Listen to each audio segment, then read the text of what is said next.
Desperate Cain launches attack on Broken Bear in Emmerdale as things reach a head. The soap god seriously needs to cut Cain some slack. First, he gets tangled up in the Corriedale car crash. Then, he takes a shotgun blast to the chest courtesy of crazed killer John Sugden, Oliver Farnworth.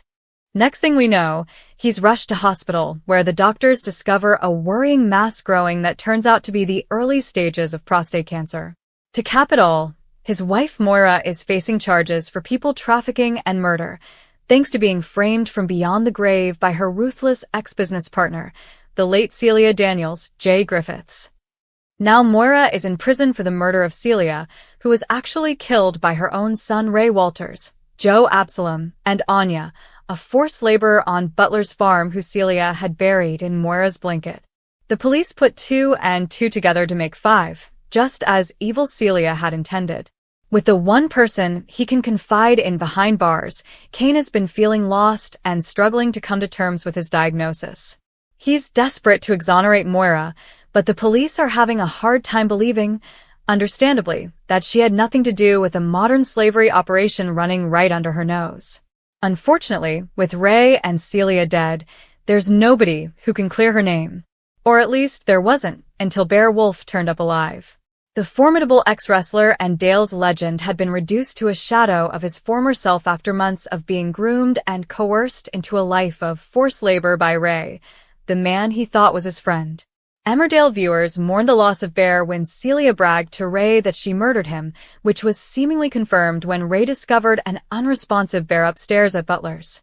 However, reports of Bear's death were greatly exaggerated when during a horrifying showdown where Ray was about to silence Dylan Pender's, Fred Kettle, for good, Bear made a shock return from the grave, turned against his captor, and killed Ray to protect Dylan and Patty. While his son Paddy Kirk, Dominic Brunt, was overjoyed to see his dad alive and kicking, he was left with a dilemma on his hands and a murder to cover up. Can Paddy keep his recuperating dad as far from Houghton Police Station as physically possible? Not if Cain's got anything to say about it. As far as the deadliest dingle is concerned, Bear is the only witness to the atrocities that took place on Butler's farm and therefore his best chance at clearing Moira's name. Only recently overcoming his Stockholm Syndrome, Bear is emotionally traumatized by the nightmarish ordeal that Celia and Ray put him through. He's in no state to do anything. Besides, how can Bear exonerate Moira without incriminating himself? But Cain is not known for his understanding or empathy, especially when his family's at stake. Upcoming episodes will see the tortured bad boy of the Dales to get violent with Bear in a desperate fight for Moira's freedom. Viewers will see Cain trying to physically force a shaken Bear to go to the police to help Moira. When Bear won't budge, he violently manhandles the Man Mountain only for Dylan to quickly intervene.